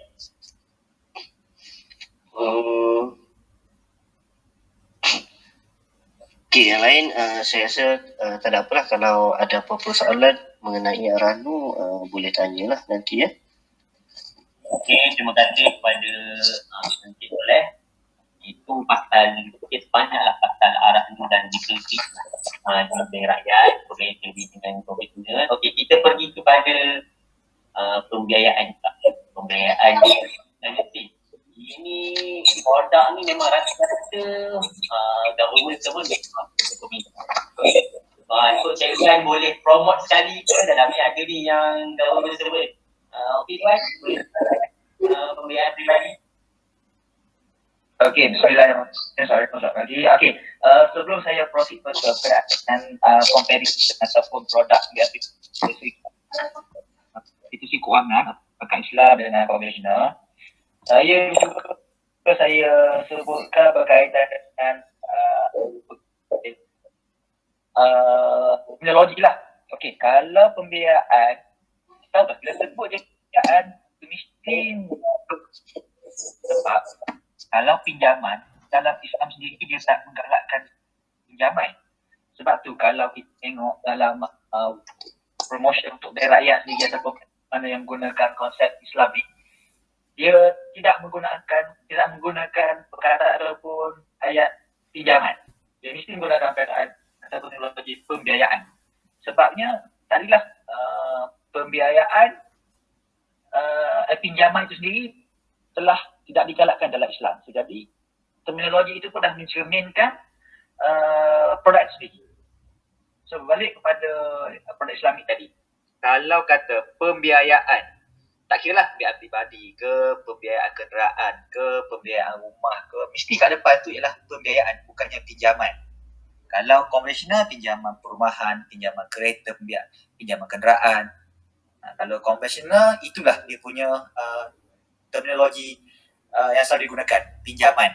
Tapi Islamik kita panggil pembiayaan. Begitu juga kami di cawangan ataupun di daerah sendiri, kita selalu digalakkan ataupun kita selalu diminta, malah dilarang untuk menggunakan perkataan pinjaman. Walaupun hakikatnya saya tahu ada setengah-setengah ketangan gerak sendiri, sebab kadang-kadang kami ni nak cuba, sepatutnya tugas kami ialah mendidik masyarakat supaya memahami beza pinjaman dengan pembiayaan. Tapi disebabkan kadang-kadang masyarakat agak suka untuk menerima teknologi pembiayaan, lebih sebagai pinjaman memang dah terbiasa. Tapi sebenarnya hakikatnya kami kena didik masyarakat di luar sana supaya kalau yang konsep Islami mesti menggunakan pakai teknologi pembiayaan ni, jangan guna pinjaman. Itu yang pertama sekali dari segi teknologi lah, pembiayaan dengan pinjaman tadi. Okey, yang keduanya tadi, ingat masa saya sebut pada awal-awal tadi, comparison pembiayaan perumahan dengan pinjaman perumahan yang Acong dan Ali tadi. Okey, kalau pembiayaan ataupun produk Islamik ni, yang kita panggil pembiayaan ni, dia mesti ada shilling. Ada harga shilling yang mana telah ditentukan pada awal agreement ataupun pada awal tempoh masa sebelum customer sign kontrak lagi. Maksudnya customer telah dimaklumkan awal-awal. Contohnya kalau kata Acong tadi, kalau dia ambil pembiayaan pinjaman perumahan tadi, dia open to the floor. Dia tidak ada capping, tidak ada harga shilling. Yang mana kadar semasa di-charge, dia kena bayar harga kadar semasa. Walaupun tinggi melambung, dia terpaksa bayar. Sebab itu kontrak, jelas nyatakan dalam kontrak pada awal agreement tu, open to the floor. Iaitu dipanggil bergantung kepada base penny rate ataupun kadar charge masa yang ditentukan oleh ekonomi pada masa itu. Berbanding kalau konsep yang konvensional yang Islamik tadi ni, di sebaliknya, dia ada ditentukan siap-siap berapa shilling, berapa harga paling tinggi yang bank perlu bayar, customer perlu bayar pada bank sekiranya berlaku kenaikan profit rate nanti. Walaupun harga naik, profit rate naik mencanak tinggi sekalipun, dia dah nyatakan harga shilling. Setakat tu je bank boleh charge. Itu dari segi perbezaan kedua. Shilling rate dengan open to the floor. Open to the floor ni maksudnya dia boleh charge sesuka hati ikut pada masa tu punya kadar semasa yang digunakan oleh pihak bank. Okey, yang ketiganya riba ataupun untung tadi. Okey, dalam konsep Islamik kita panggil untung lah, kadar keuntungan. Mana dalam konsep konvensional kita panggil riba ataupun kadar interest rate. Kadang-kadang biasa kita tengok kalau yang dalam yang peribadi ni pun setengah-setengah. Kalau kita panggil berapa charge rate berapa interest Sebenarnya kalau boleh dari segi kalau lah boleh kami ni tegur customer, puan boleh tak kalau kita nak minta puan sebut kadar keuntungan. Sebab sebenarnya sebagai seorang kaki tangan bank yang mengamalkan konsep Islamik sepenuhnya, secara tak langsung tugas kami sebenarnya ialah mendidik masyarakat di luar sana agar tahu perbezaan antara interest dengan kadar keuntungan. Tapi ialah kadang-kadang kami pun sebab ialah kadang-kadang customer ada jenis yang boleh terima tu boleh lah, tapi kadang-kadang setengah tu ada yang tak berapa nak suka tegur. Bila sebut puan kita panggil kadar keuntungan. Sama je lah. Sama betul. Tapi dari segi hakikatnya tadilah yang disebelih oleh Chong dengan dia disebelih oleh Ali. Benda sama sembelih, tetap sembelih. Tapi hakikatnya itulah recognition dari segi Islamiknya begitu. So harap pada ni kalau kata ada audio kita ni yang nak melanggar mana-mana produk Islami, cubalah biasa-biasakan menggunakan teknologi pembiayaan berbanding untuk pinjaman. Okey, yang tadi saya suka sebutkan tadi juga yang saya kata LPC tadi, late payment charges tadi. Okey, kalau tak silap saya dalam Islami kita panggil takwid. Islami kita panggil takwid. Dalam convention kita panggil LPC, late payment charges ataupun penalty. Itu antara beberapa perbezaan dah yang obvious kita nampak jelas dalam perbezaan personal financing dengan conventional tadi. Okey, untuk tujuan nak buat-buatkan kepada masyarakat, kalau tuan-puan perasan, saya tak tahu sekarang ni saya pernah come across ada dua bank kalau tak silap. RHB dengan Hong Leong Bank. Ada dua bank. Dia tawarkan juga pembiayaan peribadi. Pembiayaan bukan pinjaman, pembiayaan peribadi yang mana cara bayaran dia masih sama juga, potongan biro angkasa, sama macam bank rakyat buat. Cuma dia ada certain tuan kena make sure well lah benda ni. Ada satu clause dalam agreement dia tu, dia menyatakan, contoh katalah tuan-puan buat pembiayaan peribadi sebanyak 50,000 contohnya 50,000 tempoh 10 tahun. Okey. Ada satu clause dalam agreement yang bank konvensional ni, bank konvensional tapi dia offer pembiayaan peribadi yang berkonsepkan Islami, dia ada satu clause yang mana selagi tuan-puan bergelar penjawab awam, maksudnya tuan masih lagi kaki tangan awam, rate tu kekal. Maksudnya kata contohlah tuan-puan bergelar sebagai guru katakan, membuat pembiayaan dengan Hong Leong Bank tadi tu. Tiba-tiba tuan-puan disebabkan ada any circumstances yang tak dapat dielakkan, tuan-puan memilih untuk berhenti menjadi cikgu. Okey, tuan-puan kena ingat, the moment tuan-puan berhenti menjadi cikgu ataupun bukan lagi bergelar guru, bukan lagi bergelar kaki tangan awam, ada satu clause dalam agreement yang pihak bank konvensional ni, dia menyebabkan rate ataupun kadar keuntungan atau profit charge ataupun interest rate yang dia charge tu berubah 360. Maknanya bukan lagi rate yang tuan-puan bayar sekarang. Dia bertukar kepada rate lain yang sepatutnya lah, yang tak sepatutnya lah, maknanya rate lagi tinggi yang dikenakan. Itu sudah confront dua kes. Yang mana salah seorang penjawab waris sebagai misi dengan anggota polis. Pada masa dia buat tu, dia kata saya kontrak, rate bayar ni dia punya shilling. Rupa-rupanya ada exit clause dalam agreement tu juga, which is bila masa dia tidak lagi bergelar kaki tangan awam, pihak bank akan kenakan charge ataupun rate yang paling tinggi. Itu apa kena check lah dalam dari segi the beauty of Islamic lah. Maksudnya kita dalam Islamic ni kita mesti jelas, terang dan jelas segala-galanya. Didedahkan pada masa prior to sign of contract. Maksudnya tiada satu benda pun yang tuan-puan tak tahu sepatutnya. Tuan-puan disedarkan dimaklumkan oleh pihak rakitan bank untuk tentang risiko dan apa yang berlaku sekiranya tuan bersetuju untuk tanda kontrak. Dia macam hidden lah dia ni. Yes, macam hidden. Sebab saya pernah ada dua kes lah yang saya perasan tu, sebabnya bila dia dah berhenti kerja, dia minta settlement letter, dia terkejut tengok almost 800,000 as compared dia pinjam masa tu rasa dalam hampir dekat 200 jugalah, tapi bayangkan 200 jadi 800 sebabnya dia berhenti kerja sebagai kerajaan. Tapi dia nak settle, dia minta statement template. Dia kata kenapa banyak sangat? Oh, dia kata ada clause ni, sudah cik berhenti pada hutang awam, sektor awam, ini cik yang cik kena. Rate cik bukan lagi cik, rate ni. Itulah dia punya.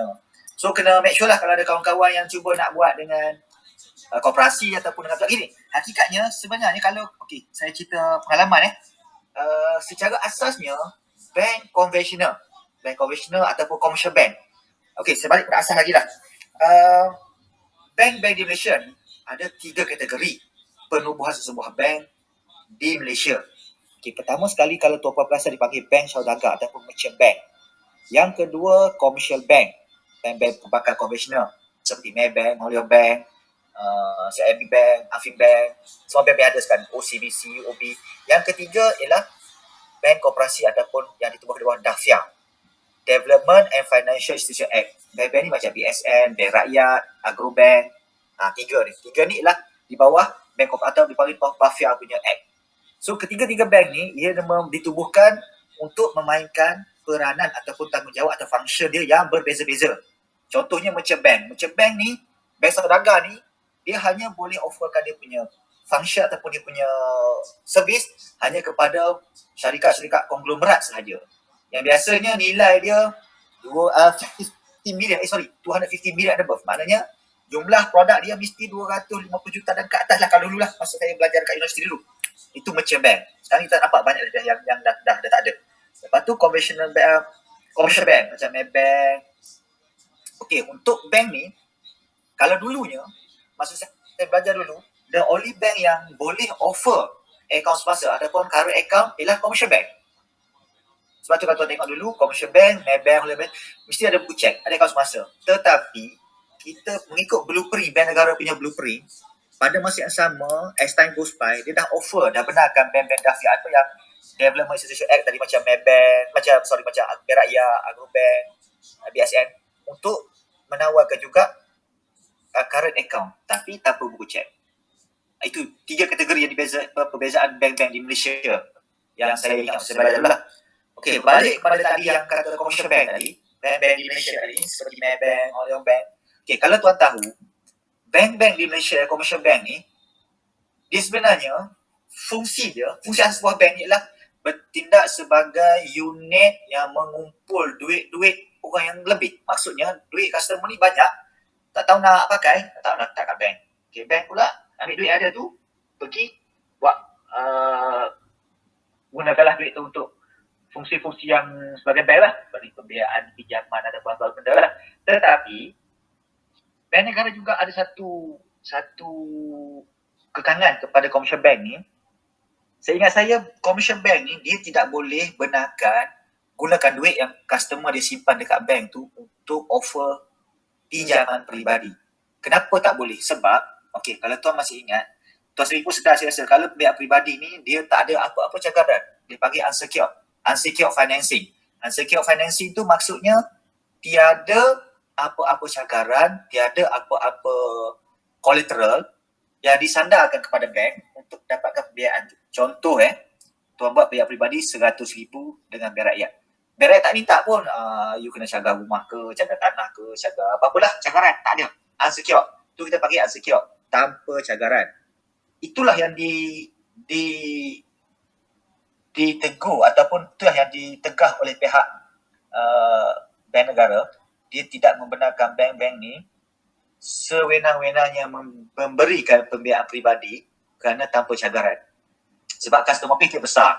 Kalau customer yang unsecured portion ni buat pinjaman yang tak berbayar ni, tanpa cagaran tak berbayar, maksudnya bank memang tak akan ada apa-apa profit yang boleh dia dapat daripada pinjaman tu. Jadi untuk mengelakkan daripada dana-dana yang ada ni diguna pakai oleh secara sewenangnya untuk beri pinjaman peribadi kepada pengguna, bank tegah, maksudnya komersial bank tidak dibenarkan menawarkan pembiayaan pribadi menggunakan duit yang orang simpan. Tetapi boleh menggunakan pembiayaan pribadi menggunakan dana-dana khas. Dana-dana khas inilah yang berlaku ataupun terlibatnya koperasi-koperasi untuk diberikan dana kepada bank untuk tawarkan pembiayaan pribadi. So di sini tuan-tuan kena ingat, kalau tuan ada buat pembiayaan pribadi dengan Maybank, dengan Ambank atau mana-mana bank sekalipun, RHB ke sekalipun, cuba tuan-tuan cek sebenarnya kalau ada berlakunya potongan dalam payslip untuk pemotongan biro angkasa, selalunya ansuran tuan-tuan berbeza daripada apa yang dinyatakan dengan apa yang sebenarnya potong. Sebabnya sebenarnya duit yang diberi pinjam oleh bank itu ialah merupakan duit daripada koperasi, sumbangan koperasi. Contohnya Ko Puteri, Ukhuwah, Kubena, macam-macam lah koperasi. Koperasi ni dia tak ada customer base. Jadi duit yang dia ada, dia bagi pada Maybank untuk berikan sebagai pinjaman peribadi kepada masyarakat. So jadi keuntungan tuan puan akan kena dua kali charge. Pertama sekali charge keuntungan oleh pihak koperasi itu sendiri. Yang kedua charge keuntungan oleh pihak Maybank. Jadi satu customer dua kali charge. That's why saya selalu cakap pada customer saya, kalau ada tuan-tuan ada pembiayaan pribadi dengan mana-mana koperasi yang melalui bank, cek balik keuntungan tu sebenarnya ada dua kali charge ataupun dua kali kadar keuntungan yang dikenakan kepada tuan-puan. So untuk jimat, tuan-puan buatlah pembiayaan pribadi dengan yang solid dan bank yang gunakan adalah sendiri. Macam Maybank, macam Bank Rakyat, BSN atau Agrobank tadi. Sebab tiga institusi ni dibenarkan untuk pembiayaan pribadi menggunakan duit sendiri. So saya rasa itulah sedikit banyak benda yang saya boleh share berkenaan dengan pembiayaan pribadi yang ditawarkan oleh pihak bank yang mengamalkan konsep konvensional dengan pihak bank yang mengamalkan konsep Islamik. So kalau ada apa-apa lagi, minta tuan-puan ajukan soalan sekejap lagi. Saya rasa itu kita boleh share setakat ni dulu. So Cik Nasuha, silakan. Okay, sekali lagi terima kasih banyak-banyak kepada Cik Wan yang telah panjang lebar cerita tadi. Jadi kita dah hampir masuk ke 1 jam setengah lebih. Jadi saya buka soalan tadi, difahamkan ada Cik Muhammad Yassin tadi ada soalan. Sebab kita juga ada soalan daripada viewer kita ni, daripada Scoop Y ni. Tapi saya akan baca sekejap lagi. Saya buka dulu soalan yang berbentuk untuk pertanyaan secara direct dengan ahli panel kita. Silakan. Ada soalan tak? Cik Yassin difahamkan ada soalan tadi.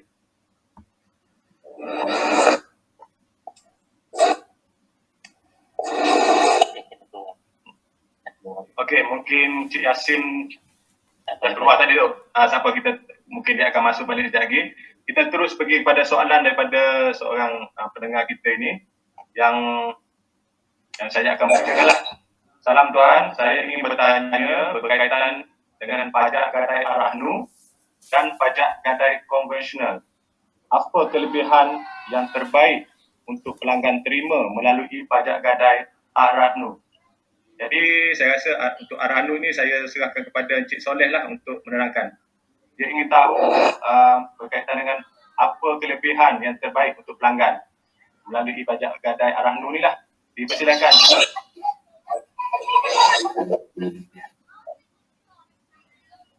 Okay, Assalamualaikum warahmatullahi wabarakatuh. Soalan dia tadi apa kelebihan yang terbaik untuk pelanggan terima melalui pajak gadai Ar-Rahnu? Okey, sebenarnya banyak sangat kelebihan sebenarnya. Perbezaan banyak sangat kelebihan-kelebihan di Ar-Rahnu lah berbandingkan dengan pajak gadai konvensional ni. Okey, satunya saya nak tekankan yang di Ar-Rahnu ni dah tentu kita tidak ada kaedah kadar faedah ataupun riba memang dah tak ada dah. Okey, yang keduanya, kalau kita tengok kalau pajak Ar-Rahnu ni, pajak gadai Ar-Rahnu ni, kalau penggadai akan letak barang, lepas tu mungkin tak ada rezeki dia tak boleh nak ambil barang tu, barang tu telah dilelong jadi wang lebihan daripada lelongan tu kita akan pulangkan kembali pada customer. Tapi kalau konvensional, saya tak pasti dia pulang ke tak pulang kepada customer. Tapi mostly apa ikut pengalaman saya, apa yang customer beritahu, kalau barang tu lelong lah. Tak ada lah, bila dah lelong tu memang selamat lah. Lebihan duit yang bayaran tu memang tak dapat balik lah. Lebihan ni, okay, contohnya macam ni bila barang dilelong, katakanlah kita letak cik ni letak barang gadaian dia bernilai 1,000. Kita di Arano kita akan bagikan 80% daripada harga nilai barang lah. Kata pembiayaan dia boleh buat sebanyak 800 lah. Okey. Apabila barang tu dilelong, kita akan mengikut harga nilai semasa. Kalau di Arano lah kan. Bila mengikut nilai semasa, katakan nilai semasa pada waktu yang dilelong tu adalah berjumlah 900. Okey 900. Kita mulakan reserve price daripada 900. Nanti akan ada penenda datang, menenda barang tu. Okay. Dia akan tender, katakanlah dia akan tender sebanyak 1,000. Jumlah pembiayaan yang dibuat pada mula-mula tadi 800. Katakanlah upah simpan yang dikenakan sebanyak RM20. Maknanya total jumlah pembiayaan dia 820 lah semua sekali. Total keseluruhan. Okey. Jadi 1,000 yang penenda letak tadi, okey. Lebihan kat situ akan ada sebanyak 180. 180 ni kita akan pulangkan balik kepada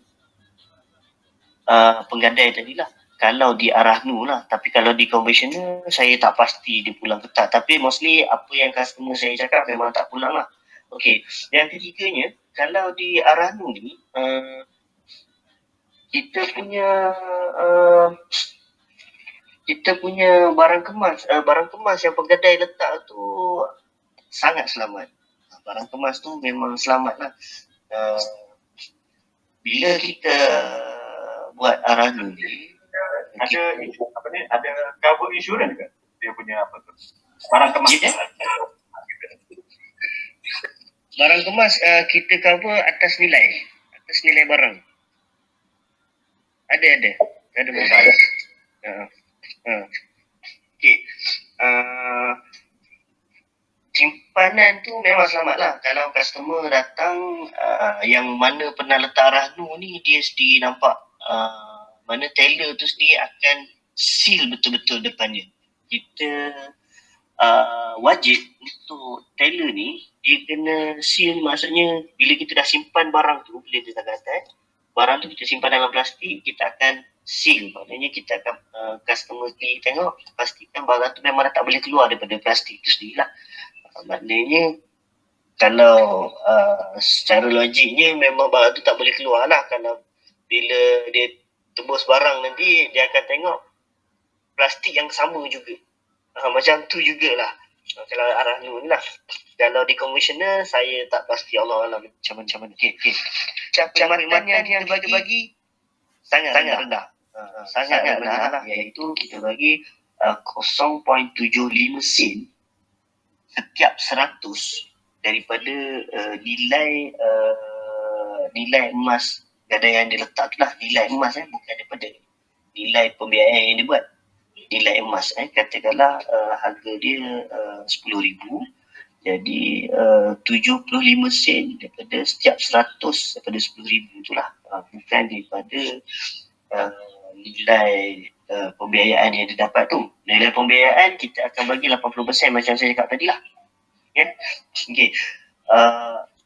Sebab tu juga apabila customer datang, katakanlah dia letak barang kan, biasanya kalau di Arahnu ni, kalau dia nak pakai 1,000, kita akan tengok betul-betul ngam 1,000 dia nak pakai macam tu.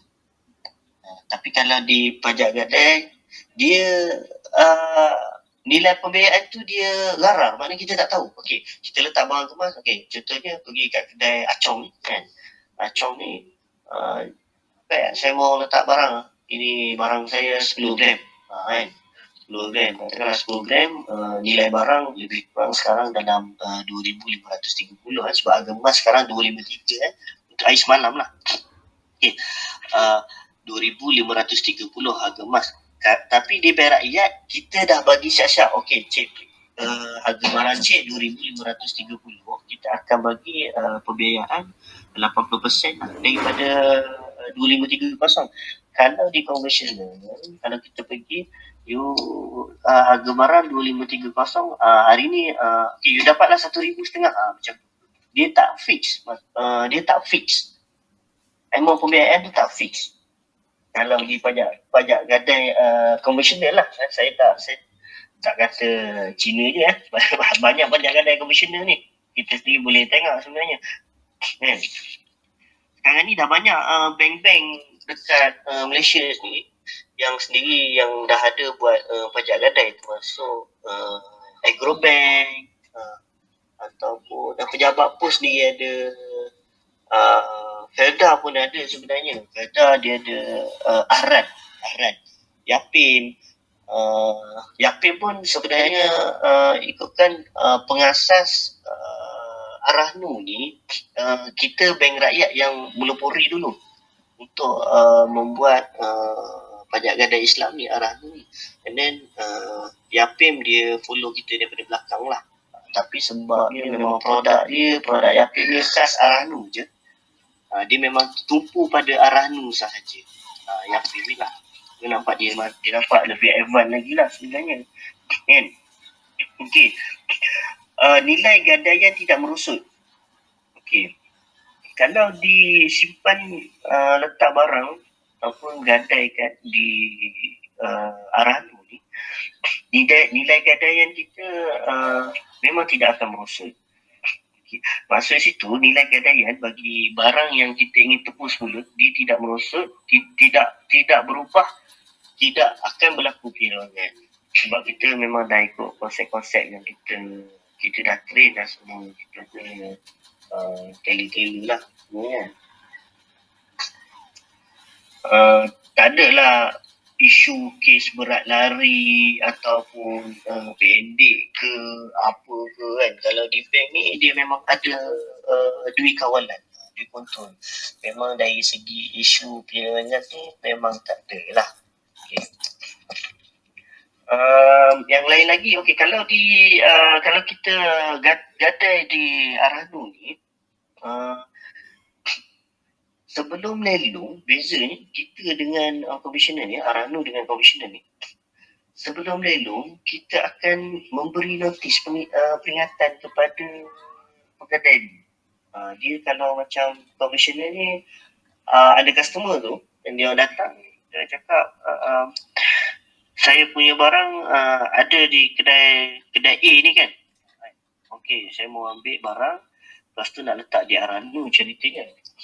Lepas tu bila dia pergi ke kedai A, dia dah tak sedar rupanya barang dia dah dilelong. Kalau di pajak gadai A itulah kan. Itu beza ni. Dia letak di komisioner, dia mula ada kesedaran lah. Lepas dia dapat tengok daripada social media, TV semua, kita ada wawakan Arahnu ni kan. Dia dapat terbuka hati dia nak pergi Arahnu, jadi dia nak ambil barang dia di pajak gadai A. Rupanya barang tu dah dilelong. Berbeza pula kalau di Arahnu gadaian ni, kita akan memberi notis berkali-kali kepada customer. Bukan setakat notis, kita akan call, kita akan WhatsApp untuk nak bagi tahu je lah customer ni, barang cik ni akan dilelong tarikh sekian. Pada satu masa tu kita pergi ke rumah customer. Cik, barang cik akan dilelong sekian. Kita akan inform lah. Itulah beza. Kalau sebenarnya memang banyak sangat lah perbezaan. Kalau letak di Arahnu dan di konvensional lah. Ataupun pajak gadai, orang panggil kan, pajak gadai Cina lah. Okey.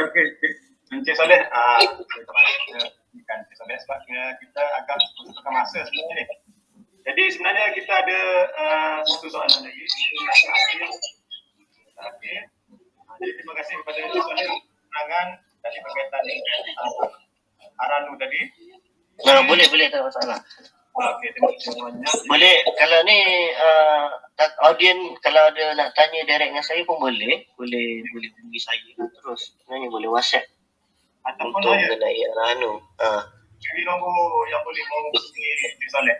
Dengan saya boleh Ah. boleh je kat sini. Okey nombor saya 0111 Okey. 00 14527. 527. Saya bacakan ya, Encik Soleh. 01 Boleh.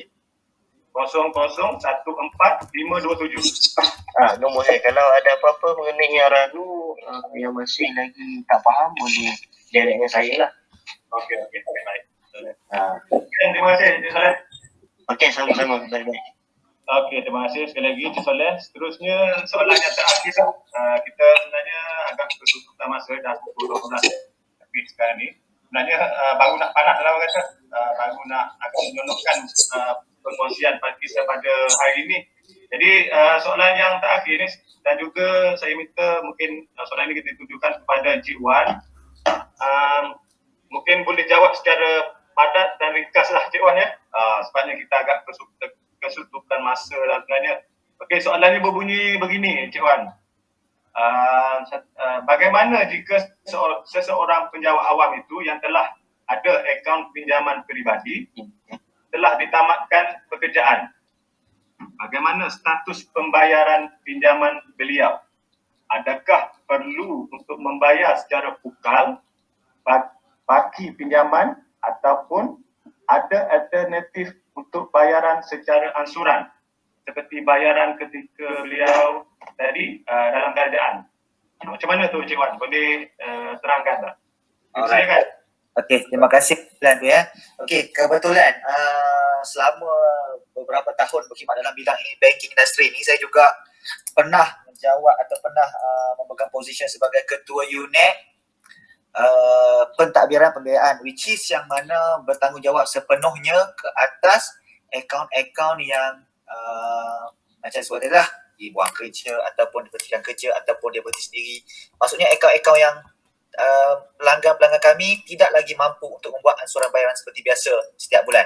Okey, di sini dia ada beberapa option yang sebenarnya boleh dibuat ataupun dipilih oleh pelanggan itu sendiri.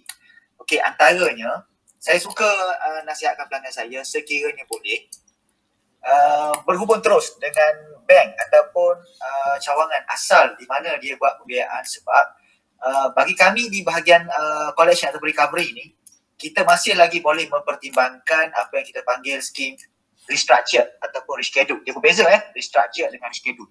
Okey, reschedule ni maksudnya kita jadualkan semula. Contoh, katalah si A ni dulunya bekas seorang, saya ada pelanggan saya sebagai seorang doktor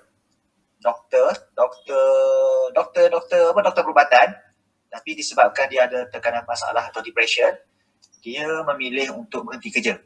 Okay, so jadi bila dia berhenti kerja, dia tak ada lagi gaji setiap bulan untuk bayar. So disebabkan ketidakmampuan untuk bayaran tu menyebabkan akaun dia tertunggak.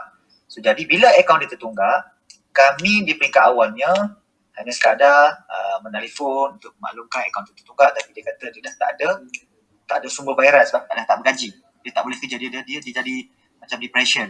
So jadi kami kata kalau gitu minta doktor datang ke pejabat kami untuk kita buat perbincangan untuk selesaikan isu ni. Okey, nak jadikan cerita, dia memang hadir bersama dengan saudara dia lah, sebab dia tak boleh seorang-seorang sebab dia selalu alami depression. So bila datang ke bank, kita advise dia untuk membuat reschedule. Kita tanya dia apa sumber income dia sekarang, selain daripada dah dia berhenti kerja, apa lagi sumber income dia yang dia ada sekarang. So dia kena buktikan pada kami lah yang dia ada income, walaupun dia tak bekerja sebagai doktor lagi, tapi dia ada income lain. So pada masa tu dia ada income lain, disebabkan dia terlampau stres, tak boleh nak terlibat dengan patient, tak boleh terlibat dengan circumstances yang sakit, ramai waris-waris ni. So dia terlibat dengan agriculture base. Daripada seorang doktor, dia turn kepada agriculture punya businessman, dia dengan kawan ni. So dia produce pada kami bukti-bukti income dia yang dia boleh, walaupun tidak sebanyak semasa dia bergelar atau berjawab sebagai doktor, tapi masih ada income. So berdasarkan statement ataupun bukti-bukti income yang dia ada ni, kita tengok apa lagi yang tanggungan lain daripada BRI yang dia dari kena bayar. So kita propose kepada dia untuk dia nilai sendiri. Contohnya dalam kes dia tu katalah ansuran asal dia 1,200. Untuk tempoh masa tu dia dah berkhidmat, dia sempat bayar 2 tahun. 8 tahun lagi tinggal baki. So dia rasa 8 tahun lagi ni dia tak nak bayar macam yang ansuran sebenar. So kita extend dia punya tempoh lagi 2 tahun jadi 10 tahun balik. Sebab sekarang ni Bank Negara dah benarkan tempoh maksimum 10 tahun saja. So kita panjangkan tempoh 10 tahun balik. So ansuran dia kecil daripada 1,000 lebih menjadi 800 lebih sebulan. Tapi dengan syarat dipanggil, kita buatlah proposal tu dengan step up payment. Contohnya 3 tahun pertama dia bayar 800. Lepas tu masa tahun keempat dia bayar 900, naik 100. So itu kita panggil reschedule. Kita jadualkan semula dengan baki semasa dia ada. Kita minta konsen dia, konsen customer sendiri. Kita propose proposal pada dia. Ini plan bayaran baru. Kalau dia setuju, kita keluarkan surat tawaran. Kita dapatkan kita punya daripada HQ. HQ agree, kita keluarkan surat tawaran, dia sign dan dia ikut jadual baru. Itu kita panggil reschedule. Kita panjangkan tempoh. Kalau untuk pembiayaan yang dalam kes doktor lah. Okey. Yang keduanya, dia ada juga yang kita panggil restructure. Tapi restructure ni biasanya tidak melibatkan pihak pribadi. Restructure ni biasanya melibatkan pihak kad kredit. Yang mana contohnya CA dah ada kad kredit limit dia katalah 10,000. Dia dah pakai sampai maksimum 10,000. Habis limit tak boleh pakai dah. Tup-tup kalau 10,000 patutnya bayaran minimum dia katalah 1,000 lah kan, persen 1,000 sebulan dia kena bayar. Tup-tup 1,000 tak apa nak bayar. Jadi dia boleh restructure, tukar konsep credit card tadi tu kepada term financing macam biasa. Pada skim konsep yang pribadi macam biasa. Contohnya 10,000 ni kita convert bayar ansuran bulan setiap bulan selama 5 tahun ataupun 3 tahun. Bergantunglah pada kesesuaian tempoh yang pelanggan kita nak. So dia bayar ansuran setiap bulan. So lama-lama nanti dia punya tu akan habis. Itu antara dua konsep ataupun dua pendekatan approach yang biasanya bank akan guna pakai untuk pelanggan-pelanggan yang bermasalah dari segi untuk membayar balik disebabkan oleh masalah kekangan pekerjaan yang telah tidak lagi terlibat dengan bidang-bidang pekerjaan. Okey, tetapi ada lagi satu cara yang ni saya kena sebut tapi saya tak galakkan, iaitu melalui agensi AKPK. Seperti mana yang kita tahu, AKPK ni ialah anak syarikat ataupun subsidiari kepada atau agensi di bawah Bank Negara Malaysia yang ditubuhkan khas untuk membantu mereka-mereka yang ada menghadapi masalah dari segi untuk memenuhi financial obligation, tuntutan keuangan yang dia pernah buat pembiayaan ke pinjaman ke dengan melalui bank tapi tak boleh bayar. So yang ni AKPK ni satu institusi khas yang ditubuhkan untuk membantu golongan-golongan yang bermasalah begini. Tetapi harus ada ingat sekiranya tuan-puan menyertai memasuki program dipanggil DMP, DMP ni Debt Management Program. Program pengurusan hutang DMP ni. Tuan-puan boleh mengunjungi mana-mana AKPK berdekatan. Kalau kita di Kuantan ni dekat dengan tepi bank Islam tu, dekat bangunan Mahkota Square tu. Yang mana yang bagusnya AKPK ni ialah sekiranya tindakan guaman telah diambil ke atas tuan-puan, pihak bank bila menerima notis daripada AKPK berkenaan customer ni telah masuk ataupun join program DMP tadi tu ataupun program pengurusan hutang tadi tu DMP AKPK, bank wajib stop on the spot segala legal action atau segala tindakan guaman yang diambil ke atas pelanggan. Stop tu maksud kata bukan stop tu bukan tak buat. Kita KIV, kita bekukan dulu sekejap. Kita tengok macam mana program customer ni dengan AKPK. Okey, bila masuk program AKPK ni tuan-puan kena ingat segala pinjaman, segala kad kredit, segala benda tanggungan hutang yang tuan ada di semua bank di seluruh Malaysia akan disatukan, yang mana tuan-puan tidak lagi akan bayar kepada bank berkenaan.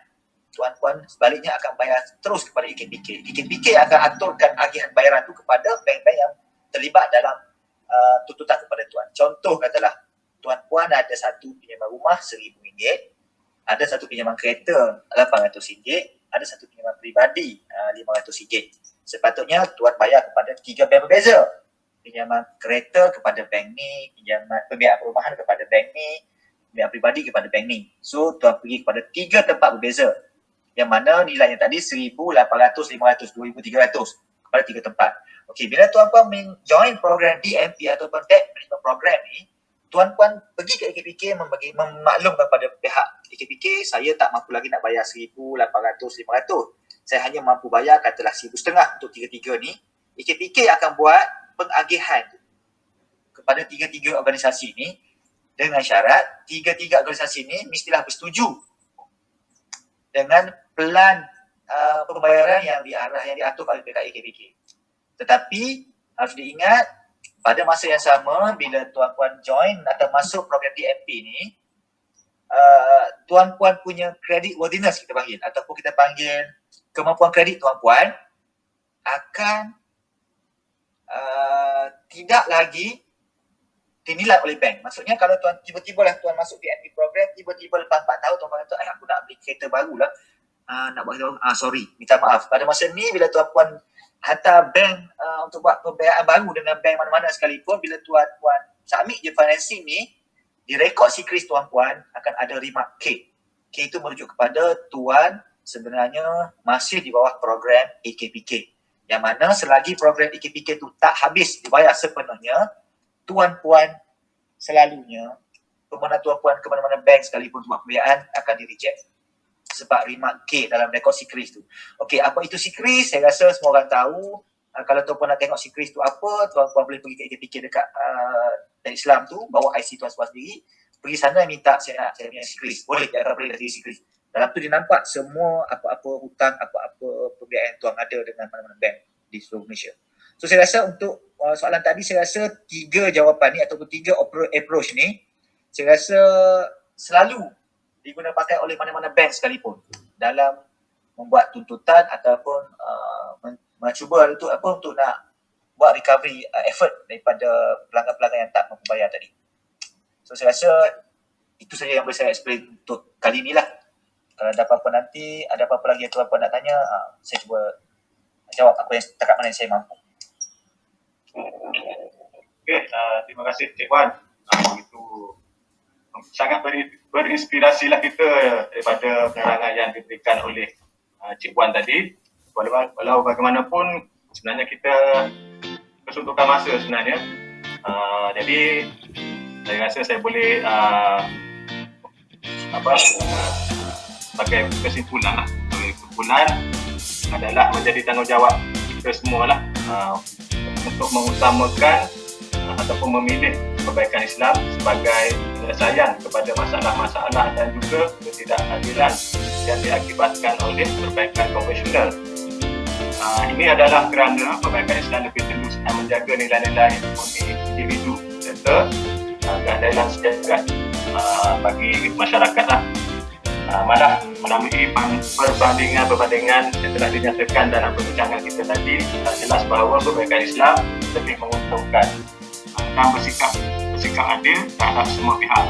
Jadi sekali lagi saya ucapkan ribuan terima kasih kepada kedua ahli panel kita, iaitu Cik Wan Hasham Zaira bin Wan Razali, iaitu penolong pengurus Perayaan Cawangan Rompin, dan juga Cik Muhammad Soleh Yusof selaku pegawai Arahnu di Perayaan Cawangan Rompin. Jadi sekali lagi terima kasih banyak kepada kedua ahli panel kita yang telah dapat meluangkan masa berkongsi kita semua berkaitan dengan perbaikan Islam pada hari inilah.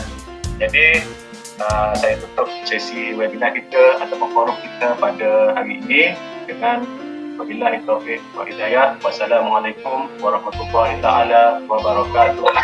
Teman semua nonton juga video forum ini kita akan upload dalam YouTube, yang mana tuan-tuan mungkin boleh refer balik untuk jadi panduan kepada tuan-tuan dan puan-puan, sebagai panduan lah untuk kita sama-sama belajar berkaitan dengan perbaikan Islam ini.